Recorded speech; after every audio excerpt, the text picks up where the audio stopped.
justo pues cuando llevaba 14 semanas de embarazo, ahí me hicieron el diagnóstico, cáncer de cérvix y mujer en embarazo. Culpa porque nunca me hice cargo de mi salud, nunca me hice cargo de algo que predicaba. Pasar de ser médica a ser paciente es un contraste muy grande, ¿cierto? Y me decían, tu probabilidad de vida en este momento es del 70 al 90%, pero si progresa puede ser hasta de un 30%. Para muchos cáncer es igual a sinónimo de muerte. morir, ¿cierto? Tenía mucho miedo de pronto como que yo estuviera demasiado aferrada a que ella naciera y estuviera haciéndole un daño, ¿cierto?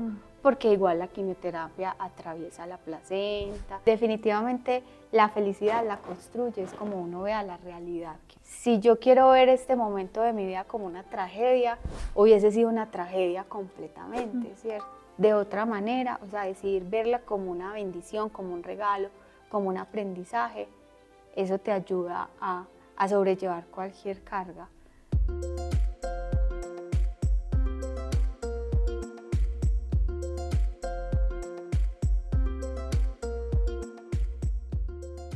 Bueno, André, bienvenida a este espacio. Marce, muchas gracias.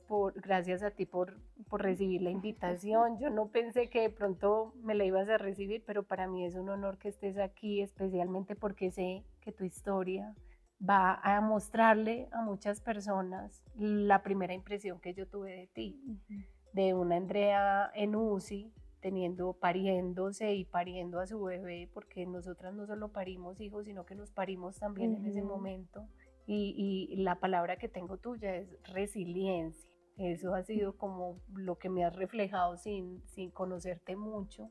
Y la primera vez que vi como tus imágenes que me impactaron tanto, del aprendizaje que entregabas, ¿cierto? Más que la escena, como todo ese aprendizaje que entregabas de la mujer, la vulnerabilidad de la mujer y una madre que está teniendo un bebé y teniéndolo en UCI, pero también está luchando por su vida, ¿cierto? Porque es una lucha de salir adelante, tienes otro hijo, entonces esa es como la frase y me siento muy honrada de tenerte aquí en mi casa, en este espacio. Para mí es muy lindo. Gracias por aceptar. No, gracias por invitarme y pues yo acepté en realidad, Marce, porque los que te seguimos en redes sociales, como lo decías, eres una persona especial, ¿cierto?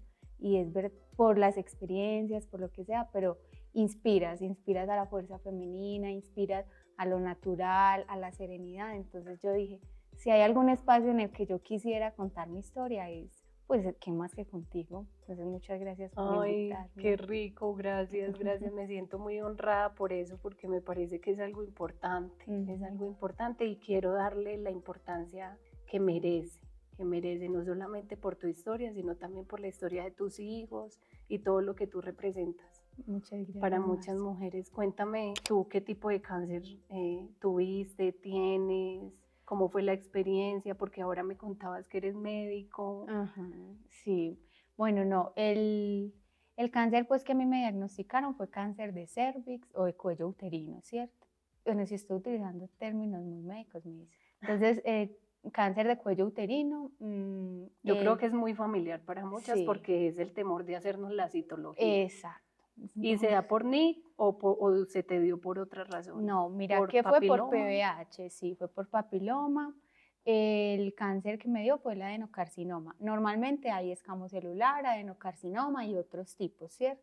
El más común es el escamo celular, pero el adenocarcinoma también está relacionado con el VPH, con el virus del papiloma humano. Siendo completamente honestas, yo hacía 9 años no me hacía una citología, nada, ni una revisión. Y justo pues cuando llevaba 14 semanas de embarazo, ahí me hicieron el diagnóstico de un adenocarcinoma de cérvix en estadio 1B3. Ese como en español. Entonces en estadio 1B3 era una masa de más de 4 centímetros, medía 6 centímetros, pero que estaba localizada únicamente al cérvix, pues como que no se extendía a otros lugares. Ahorita mi diagnóstico es un adenocarcinoma, pero en estadio 3C1. Dame un segundo. Tranquilo. Nío. Hermoso. Nío, no es el momento, nunca aparece, ni aparece ahora. Fuchi. Entonces, El adenocarcinoma es un estadio, ahorita está en un estadio 13-1 porque hubo progresión durante el embarazo, porque comprometió los ganglios linfáticos y la cúpula. ¿Cuántos años tienes? ¿A qué edad te diagnosticaron? A los 30 años. Yo tengo 31 que cumplí en junio, pero a los 30 años me hicieron el diagnóstico. ¿Y en ese momento estabas esperando? Estaba en embarazo, sí. Estaba en embarazo de mi segundo bebé, de Amelia. Tenía 14 semanas de embarazo.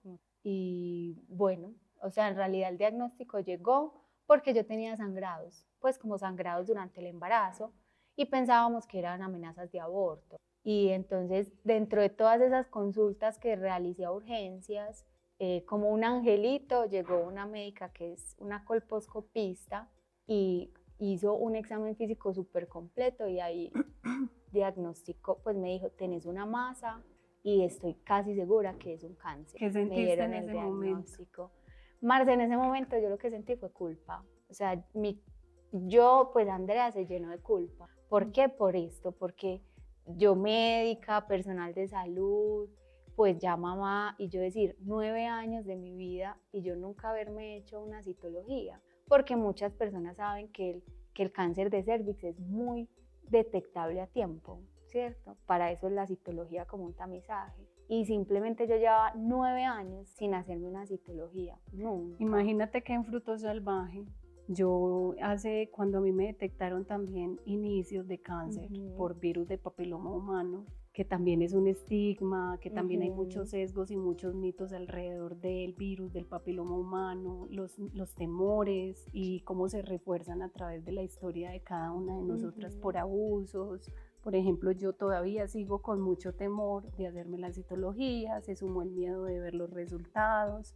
Y empezamos con estas campañas y lo más increíble es que las mujeres se hacen muchas veces la citología y no reclaman el resultado. Entonces dijimos, no vamos a entregar el obsequio, que es un porcentaje de descuento por los productos, por la citología, sino porque nos entreguen el resultado, nos muestren el resultado. Entonces, qué increíble cómo las mujeres siempre nos ponemos en un segundo plano y además tiene que haber algo que nos obligue no solamente a cuidarnos, sino también como a seguir en el proceso de estar pendientes de nosotras. Exacto. Sí, total. Entonces, el primer sentimiento, Marce, puede ser culpa. Culpa porque nunca me hice cargo de mi salud, nunca me hice cargo de algo que predicaba, ¿cierto? A las mujeres, a los pacientes. También entra, siendo pues muy sinceros, también entra culpa por uno decir de pronto las prácticas sexuales que uno haya tenido. Entonces yo sentí mucha culpa y sobre todo mucho miedo, porque obviamente yo estaba en embarazo, entonces lo primero que yo le pregunté a la ginecobstetra era, ¿y mi niña? ¿Qué va a pasar con mi embarazo? ¿Yo voy a poder seguir mi embarazo? Entonces ella súper linda me decía, Andre, vamos un escalón a la vez. O sea, a mí este proceso me revolcó el mundo porque pasar de ser médica a ser paciente es un contraste muy grande. Yo digo que esto tiene una misión, un trasfondo, porque yo me veía como diciéndole a los pacientes o a los familiares, vamos un paso a la vez, vamos viendo cómo evoluciona, pero cuando eres tú el que está ahí sentado y te están diciendo, vamos un escalón a la vez, uno quiere son respuestas, ¿cierto? Uno quiere ya respuestas, entonces ahí es donde uno empieza a ver y a empatizar con las otras personas y uno decía, qué duro, o sea, qué duro estar aquí sentada, qué duro, qué incertidumbre, no sé qué va a pasar, no sé qué va a ser de mi hija, no sé qué va a ser de mi vida, pues no sabíamos hasta ese momento. Después de eso yo me fui a estudiar a mi casa, pues ese fin de semana, de cáncer de cervix y mujer en embarazo, que hay muy pocos casos en el mundo, pero yo veía que había la opción, pues estaba la opción de seguir el embarazo y hacer una quimioterapia contenedora, ¿cierto? ¿Qué quiere decir? Como que la quimioterapia lo que hacía era que evitaba pues evitaba lo máximo que progresara el cáncer, pero no era pues como 100% seguro, ¿cierto? Como es aguardando el cáncer hasta que se logre sacar adelante. Sin embargo, todos los médicos siempre me decían que la mejor opción, pues la mejor opción de tratamiento era finalizar el embarazo y iniciar inmediatamente pues como toda la terapia, ¿cierto? ¿Qué sentías en ese momento en que te decían eso? Marce, yo te digo que yo era como que mis oídos no, pues no escuchaban esas partes, ¿cierto? Pues la gente lo puede ver como irresponsable, ¿cierto? Pero yo todo el tiempo supe dentro de mí que esto era una bendición y que Amelia era una bendición para mi vida y que Amelia era para esta vida. Y pues en lo largo de la historia, lo que te voy a ir contando, te vas a dar cuenta por qué los tiempos fueron tan perfectos. Entonces ellos me decían, es que solo tenés 14 semanas, son 22 semanas que vamos a dejar que progrese el cáncer. Pero yo decía, pero ¿por qué no seguir? O sea, ¿por qué no intentarlo? O sea, intentémoslo. Me explicaban como las probabilidades, ¿cierto? Y me decían, tu probabilidad de vida en este momento es del 70 al 90%, pero si progresa va a ser de un 60%, o si progresa al estadiaje mayor de 3, como en el que estamos, puede ser hasta de un 30%. Entonces yo decía, pero es que ahorita es de un 90% y puedo tener mi niña, pues entonces yo siempre estuve como enfocada en que yo sí quería que naciera Amelia, porque yo sabía que Amelia era un regalo, o sea, era un regalo de Dios y que venía para eso. Entonces yo dije, no, vamos a continuar y finalmente pues la decisión era mía, ¿cierto? Entonces la respetaron. Obviamente toda mi familia opinaba pues y decía, André, nosotros te amamos, seguramente vamos a amar esa bebé que van a hacer, pero nosotros queremos la hija, la hermana, la mamá de Jero, la amiga, pues te queremos viva. Entonces, si tú nos preguntas a nosotros, sí, nosotros te diríamos que termines el embarazo. Pero mi papá, pues súper sabio, me dijo, esa decisión no es ni de nosotros, ni de Felipe, pues Felipe es mi pareja, esa decisión es tuya, esa decisión es únicamente tuya y nosotros aquí podemos hablar mierda, pues Ya siguieron con el proceso. seguimos con el Y cuando tú proceso. empezaste a recibir las quimio para contener, ¿tú qué pensabas? A ver, ¿Ya ahí Amelia se movía? no, todavía no, porque es que todo fue demasiado rápido, o sea, Pero en algún momento también existió el miedo de pensar que tú de pronto no ibas a estar ahí. tenía mucho miedo. En ese momento no era el miedo de que yo no iba a estar ahí, sino el miedo de que de pronto como que yo estuviera demasiado aferrada a que ella naciera y estuviera haciéndole un daño, ¿cierto? Porque igual la quimioterapia atraviesa la placenta.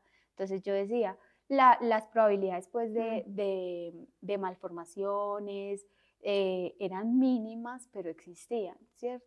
Y además algo que se llama restricción de crecimiento intrauterino y es que nacen bebés muy pequeñitos. Entonces yo decía, de pronto estoy aferrada a que ella nazca, la estoy sometiendo a algo que no es. Entonces yo sí decía, Dios mío, sí estoy tomando la decisión que es, ¿cierto? Siempre me llegaban esas dudas. Los pensamientos intrusos que llamamos. Súper Y cuando intrusivos. hablo de uno no estar es porque todavía es un estigma y es un mito con mucha fuerza en los imaginarios culturales de las personas que estamos alrededor, y es que para muchos cáncer es sinónimo de morir, ¿cierto? O sinónimo de, entonces, como que eso en qué influye, y especialmente en una mujer que está gestando, donde somos más sensibles, donde somos más receptivas a todo lo que pasa en el entorno, las miradas, las palabras. El mayor temor de no estar, yo lo viví justo antes de la cirugía, ¿cierto? Del parto. A mí el parto fue con anestesia general. ¿Y por qué anestesia general? Bueno, porque las plaquetas estaban muy bajitas, entonces no me podían poner epidural para hacer la cesárea, entonces me tenían que dormir. Antes del parto, ¿tuviste un momento que hubieras dicho, es difícil, de pronto no lo vamos a lograr, o siempre tuviste la fe de que No, yo todo iba a siempre, estar? no, durante el embarazo yo siempre tuve la fe de que todo iba a estar Las bien. quimio eran suaves, no daban las náuseas que normalmente dan. Nada, no. Las quimio era lo normal, lo que le ponen a la gente, pero yo me sentía muy bien. O sea, yo, por ejemplo, salía de la quimioterapia y me iba para el gimnasio. Yo hice deporte hasta el último día antes pues de que me hospitalizaran para la cesárea. Antes de programar la cirugía y tú entrar a cirugía, ¿tú qué pensabas? ¿Qué sentías? ¿Hablaste con tu hijo? ¿Hablaste con tu esposo? ¿Habían Claro. probabilidades de que lo que decías del sangrado, que se pudiera complicar? ¿Qué pensabas en ese momento? Yo estaba a mí me hospitalizaron el 7 de julio y el parto iba a ser el 9 de julio, pero lo aplazaron y lo aplazaron hasta el 12 de julio, ¿cierto? ¿Pero el Hasta un cáncer viernes. seguía ahí o Sí. había aumentado o No, el seguía? cáncer, es que todo fue muy bonito por eso, porque el cáncer estaba contenidita, ¿cierto? Incluso hubo un momento en el que pensamos que estaba más pequeña, o sea, que pasó de medir 6 centímetros a 4 centímetros, pero ya después del parto, cuando hicieron el estudio, pues como de lo que me sacaron, ya nos dimos cuenta que había compromiso de ganglios, que había compromiso de la cúpula, ¿cierto? Entonces yo digo que es muy bonito porque mira que en el embarazo, si nos hubiéramos dado cuenta, hubieran adelantado la cesárea o pues, y Amelia todavía no estaba lista para nacer. ¿De cuántas semanas nace? Nació 37 semanas. O sea, es que Amelia llevó el ritmo, ella se protegió súper bien. O sea, ella nació como una niña que hubiese tenido un embarazo normal. Cuando a uno le ponen anestesia general, el riesgo es que el niño haga una depresión respiratoria, entonces lo tengan que ayudar a respirar. Como ¿cierto? también hay riesgo de hipoxia. Ajá, exacto. Entonces que le tengan incluso que intubar. Y Amelia, pues yo le dije a Felipe, le exigí que todo lo tenía que grabar porque yo no la iba a ver, pues no iba a ver ese momento. Y cuando yo veo el video, a ella la sacan y ella inmediatamente llora, o sea, ni siquiera necesitó el estímulo que le hacen a los bebés para llorar. Ella inmediatamente como que le grita al mundo, aquí estoy, pues, y estoy bien, y lo logramos. Entonces fue algo muy, Y muy cuando tú bonito. despiertas ay no, ese momento me toca, además pues porque soy mamá, ¿cierto? Claro. Y las mamás sabemos la importancia de ese momento del parto y de sentir. Ese llanto. Cuando tú despiertas, ¿tú eres consciente, todavía estás medicada o Estoy lo súper primero que haces es medicada. que? Yo estoy súper medicada porque mi cirugía duró, después de la cesárea, 3 horas más. Entonces, cuando me despertaban, ¿cierto? O sea, me hacían el estímulo como para que yo me despertara. Y lo que yo recuerdo es que yo escuché que Felipe me decía, mi amor, aquí está Amelia, aquí está tu bebé, siéntela. Entonces me la pusieron acá, pero como que estaba tan anestesiada todavía que yo no lograba como enfocar. Y yo le decía, yo la quiero ver, amor, ¿cómo está? Y me acuerdo que le pregunté como 10 veces, ¿está bien?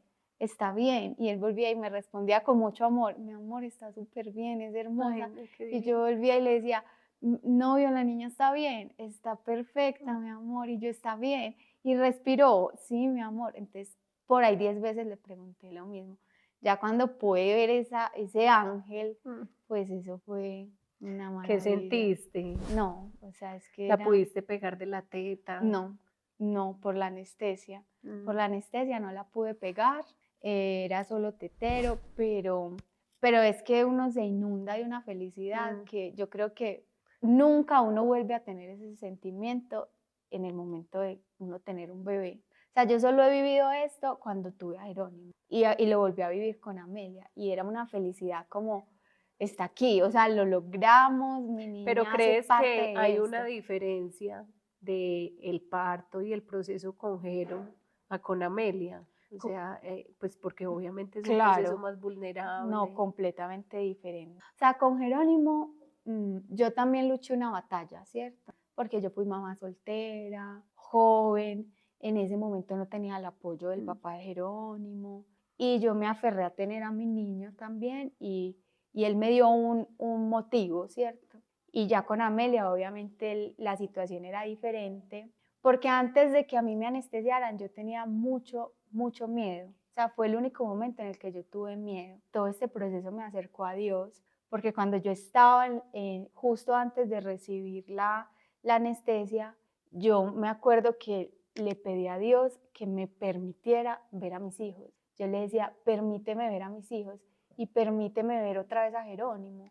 Dios mío, perdóname, perdóname por no ser una mujer de fe, perdóname por haberme ido de tu lado, pero por favor permíteme volver a ver a mis 2 hijos, porque yo decía, es que, ¿cómo dejo a mi niño? Están muy pequeños. Entonces cuando yo me levanté y pude ver a mi niña, pude ver a mi novio, pude ver a mi familia, yo decía, todo esto son bendiciones. Yo debo tener un propósito porque todo esto son bendiciones. ¿Cuánto estuviste después del parto en unidad de No, cuidados? en unidad de cuidados intensivos y en unidad de cuidados especiales estuve 3 días y ya después en hospitalización y ya ahí alta. Pero cuando yo salí de la clínica, yo veía la luz y yo lloraba, o sea, yo lloraba. Como que ahí uno se da cuenta de la grandeza, o sea, y de la grandeza de Dios. Entonces yo podía ver la luz y yo lloraba y mi mamá me decía, ¿por qué lloras? Y yo le decía, no sé, o sea, no sé, pero tengo como una tormenta de emociones, pero yo lloraba como de felicidad, pero también como de agotamiento, o sea, yo no podía explicar qué sentía en ese momento. Y de que somos un milagro, porque a veces somos muy escépticos y en el camino naturalizamos tanto los milagros que Dios nos da en el día a día que dejamos de impresionarnos por el solo hecho de estar aquí. Así es. Cuando te intervienen, te retiran la masa. Sí, a mí me retiraron pues todo el útero, pero me dejaron los ovarios, pero me los subieron, uno lo tengo aquí en el hígado y otro aquí en el páncreas, me los dejaron, pero sí me quitaron todo el útero y unos ganglios y bueno. Y en ese momento en que ves a Jero, ¿qué te dice? ¿Has conversado con él? Los niños son muy sabios, ¿no? Ellos tienen conversaciones muy interesantes muy y terminan profundas. enseñándonos más de lo que los adultos Me centristas creemos. me pareció muy lindo. Jero no es muy expresivo, es más bien muy callado, pero me pareció muy lindo porque él llegó y lo que uno esperaba era que él llegara a ver a su hermana, pues como la ansiedad de conocer un bebé, y él llegó fue pues derecho a abrazarme y me abrazaba y me decía, te amo, ¿cómo te sientes? ¿Estás bien?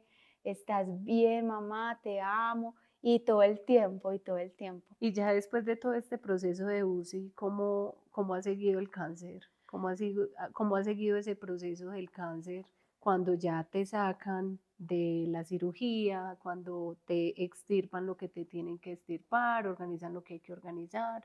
Ya después, ¿qué dicen? ¿Cuál es el paso a seguir después de haber tenido una quimio que contenía?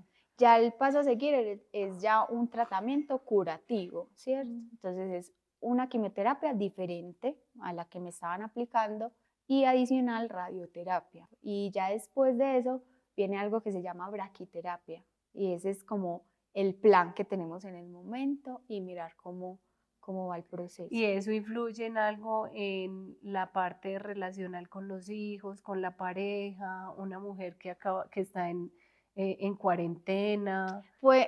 Para mí es el ese posparto proceso? fue muy difícil, la verdad, porque yo salí del hospital primero con una sonda, ¿cierto? Una sonda vesical para... Con histerectomía, Entonces con además. histerectomía, con una sonda vesical. Aparte de eso, o sea, Felipe me tenía que bañar, poner pañal, ayudarme en todo, pues. Entonces para mí, una mujer que estaba acostumbrada a que no le gustaba que nadie le ayudara. Además, mamá muy joven que es como... Ajá, entonces eso fue muy doloroso y yo pasé unas semanas como sumergida en mucha como nostalgia, en mucha tristeza. Pero el roble que ya tenía que dejarse atender, cuidar, exacto. mimar, consentir, porque además cuando somos mamás jóvenes, que nos volvemos esas leonas, también empezamos como a volvernos como una cebolla, a crear alrededor de nosotras un poco de capitas y ya la contención se nos hace difícil recibirla de manera externa, porque ya empezamos a contener nosotras, a proteger nosotras y creamos unos patrones que no nos permiten la vulnerabilidad. No nos permiten ser vulnerables, es verdad. Y ahí estaba siendo totalmente vulnerable. Así es. Tenemos que recibir con amor. Así como damos con amor, tenemos que recibir con amor. Porque muchas veces no dejamos, o sea, es que no dejamos que el otro te cuide, que el otro te proteja, que el otro te ayude, porque desde pequeños nos han enseñado a no llores, tú puedes, tú eres capaz, entonces crecemos con ese chip y llegar a ese momento en el que uno dice, es que no soy capaz, es que no puedo, o sea, es que yo decía, no puedo pararme sola, qué rabia, pues me tienen que ayudar a bañar, qué difícil, todo, yo quiero cuidar a mi hija. Entonces había momentos en los que yo me sentía súper bien y yo ese día me paraba y hacía de todo y la cuidaba, hasta me daba por lavar platos, o sea, lo que me surgiera. Y al otro día, otra vez súper adolorida, en cama, entonces yo decía, sí, o sea, tengo que aprender a cuidarme también. Yo no te voy a decir que ya yo soy la que, sí, pues ya, completamente aprendida, no, ni desaprendida, porque es que hay que justamente también entender que nos tenemos que dejar cuidar, pero ahí voy en ese proceso. ¿Qué le dirías a la Andrea de hace 10 años, que estaba siendo por primera vez mamá y que era una niña? Marce, ese es un tema bastante sensible porque yo siento, en todo este proceso hay mucha culpa, ¿cierto? Uno siente mucha culpa. Y uno de esos procesos de culpa ha sido en mi proceso de ser mamá con Jerónimo, por lo diferente, porque a Amelia la planeamos, la deseamos, la buscamos. A mi hijo mayor es mi todo, pero no fue un niño ni deseado, ni planeado, y llegó a mí cuando yo era muy joven. Entonces yo a veces siento mucha culpa porque a Amelia le tocó esa mamá evolucionada, esa mamá con 10 años de experiencia, esa mamá que ha aprendido en el camino, y a Jero le tocó una mamá, o sea, él le tocó evolucionar conmigo, él le tocó una mamá que apenas estaba aprendiendo. Una niña. Una niña, exacto, una niña. Yo qué le diría a la mamá de hace 10 años que, o sea, que tomaste una buena decisión al decidir tener a Jerónimo y continuar el embarazo y que lo hizo lo mejor que pudo. Y que cualquier acto que yo hubiera hecho por mi hijo fue desde el amor, todo desde el amor.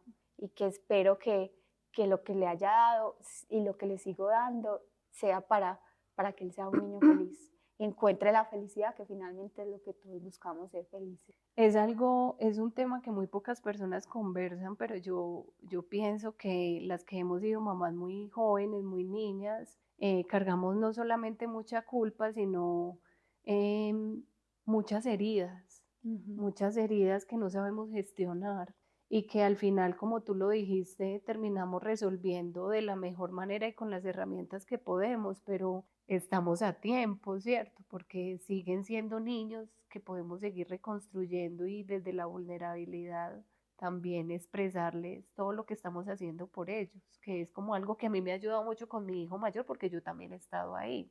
Incluso, Marce, yo creo que la mayor demostración de amor que yo he hecho por mi hijo y que él me lo ha retribuido fue haber ido a terapia. O sea, yo decidí ir a terapia, eso fue antes de empezar el cáncer. Yo decidí ir a terapia porque yo sentía que Jerónimo tenía conductas muy similares a las mías, que yo no quería que él las tuviera. O sea, que eran enseñanzas que yo no quería darle a él, pero nosotros sabemos que los niños aprenden por imitación.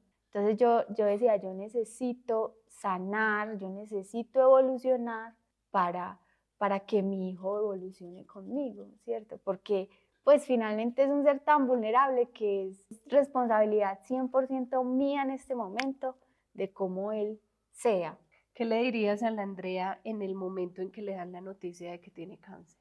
Yo creo que le diría lo mismo que pensé en ese momento, Marce, y es que este proceso es una bendición. Todo ha sido una bendición. Te digo que si Amelia, si yo no hubiera quedado en embarazo, probablemente no me hubiera dado cuenta de que tenía cáncer. Entonces Amelia vino a mí a decirme, hey, estás enferma, ponle un alto a tu vida, ocúpate de ti, de mí y de tu familia sobre todo, porque eso me ayudó a encontrarme mucho con mi familia. Y ha sido una bendición porque es que si yo me hubiera dado cuenta del cáncer antes, no podríamos tener a Amelia en este momento con nosotros, porque a mí me hubieran quitado el útero, la posibilidad de volver a ser mamá. ¿Y qué te dices cuando termines todo este proceso? Cuando ya toques la campana, tengas nuevamente tu cabello largo, tu niña esté de 2, 3 años grande y ya todo esto sea una historia. ¿Qué te dices? Marce, yo pienso que ¿Cambió tu vida? Total, completamente, total. O sea, yo siento que esto me volvió más espiritual y me acercó a Dios, que yo estaba completamente alejada de Dios. 2, me recordó que la energía que impulsa mi vida es el amor. Y Que es Dios. Que es Dios. Y sobre todo, pienso yo, es entender que todo lo que hay alrededor es un milagro. O sea, aprender a valorar todo. Yo desde que estoy en este proceso, yo me levanto y veo a mi pareja al lado y entiendo el gran hombre que tengo y le agradezco a Dios por ese hombre que tengo. Voy y despacho a mi hijo, que eso no lo podía hacer antes, pues cuando trabajaba, y lo despacho para el colegio y le agradezco a Dios por ese hijo tan maravilloso que tengo. Y ni hablar pues cuando tengo a Amelia en los brazos, alimentándola, cambiándola. Entonces cada cosa de esa se le vuelve a uno paisaje en el día a día. Pero en este proceso yo aprendí a entender que todo eso era un milagro. Yo converso contigo y aparte de resiliencia, de que me parece que eres una mujer muy fuerte, yo siento mucha, no solo transparencia, sino como mucha calma, mucha tranquilidad. ¿Tú qué les dirías a esas personas, a esas mujeres que están iniciando su proceso? ¿Tú qué les dirías para que puedan también tener esa tranquilidad y esa calma? A ver, Marce, yo pienso que se vale tocar fondo, ¿cierto? Se vale tener miedo, porque finalmente el miedo instintivamente es lo que nos lleva a actuar. Se vale sentirse abrumado, se vale querer estar solo, querer acompañado, pero definitivamente la felicidad la construye, es como uno vea la realidad. Si yo quiero ver este momento de mi vida como una tragedia, hubiese sido una tragedia completamente, ¿cierto? Todo hubiese sido una tragedia, un lamento, pero decidir ver la realidad de otra manera, o sea, decidir verla como una bendición, como un regalo, como un aprendizaje, eso te ayuda a sobrellevar cualquier carga. ¿Les dirías que busquen ayuda? Sí, claro, claro, siempre. Me decía el oncólogo que por decir 10 personas con cáncer, 7 tienen depresión. Entonces no normalicen sentirse tristes, busquen ayuda porque están pasando por un proceso que es realmente traumático. Entonces si tienen el acompañamiento terapéutico, eso también les va a ayudar. Y refugiarse en Dios, pues yo creo que la espiritualidad le ayuda a uno muchísimo, muchísimo, porque tú crees en algo, en que hay una fuerza más grande que uno que puede cambiar. Además que yo siento que todas las adversidades lo preparan a uno para algo más grande, para algo que viene. Entonces hoy esto me está preparando para otra cosa. Puede ser muy buena, puede ser muy mala, no sé, pero me está dando las herramientas para algo que en un futuro tengo que afrontar. Entonces recibirlo como eso, como aprendizaje. Y hablaba de eso con Nini. Nini se ha vuelto mi mejor amiga y le decía... ¿Quién es Nini? Nini es la niñera de Amelia, pues ella es la que me acompaña, ella me acompaña desde el embarazo, cuando yo era pequeña también me cuidaba. Y hablaba de eso con Nini, de que para ser felices teníamos que incomodarnos dolía, pero que necesitábamos ese dolor para poder alcanzar, para poder modificar todo en la vida y alcanzar esa felicidad y encontrar esa felicidad y vivir esa felicidad. Entonces, entender eso, que después esa es la enseñanza más grande que te ha dejado el proceso. Esa es. Y es una enseñanza que no solamente te enseña a ti, sino que nos enseña a todos los que estamos alrededor después de que se comparta. Así después de que se comparta, porque yo pienso que además de que cada persona se sitúe, es importante también exteriorizarlo para los que están a nuestro alrededor, también se llenen de esa esperanza, porque hoy el mundo está transitando por momentos súper oscuros donde la virtualidad se nos ha robado mucho el compartir entre familia, el compartir con amigos, la inmediatez, el déficit de atención. Entonces qué lindo ese mensaje que tú nos entregas, Sandra, y te agradezco mucho porque definitivamente es mirar, es que ver y ponerle más atención a los detalles y a los milagros que Dios a través de su amor nos entrega todos los días. Entonces sí, es una enseñanza muy linda, muy valiosa, te lo agradezco mucho. No, a ti, Marce, mucho, muy lindo el proceso, definitivamente me quedo con esa frase con la que iniciamos, que definitivamente pienso que te define súper bien y que no solamente es el poder de tú sentirte resiliente, sino impregnar a los que estamos a tu alrededor a través de esa resiliencia. Entonces muchas gracias por aceptar venir a este espacio y permitirnos aprender de ti, de Jero, de Amelia, de Nini también, que ha estado presente en tu proceso, y de tu vida, de tu respirar. Entonces, muy lindo poder aprender de todo eso. Muchas gracias. No, Marce, muchas gracias a ti por invitarme. No, eres un testimonio increíble, un testimonio que desde el amor yo sé que se va a lograr impactar a muchas mujeres que necesitan ese hálito de esperanza en este momento, ese respiro. Sí, y seguramente lo eres y ya lo has sido, pero lo vas a seguir siendo. Muchas gracias por estar aquí. Gracias, mi amor.